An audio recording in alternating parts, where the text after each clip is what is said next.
You ask Tiger to solve. This deals with linear equations with one unknown. The final result is n equals 23. Let's solve it step by step. Group all constants on the right side of the equation. Subtract 6 from both sides. Group like terms. Simplify the arithmetic.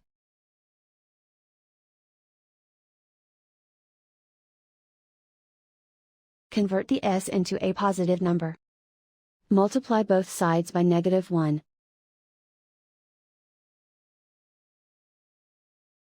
Remove the ones. Simplify the arithmetic.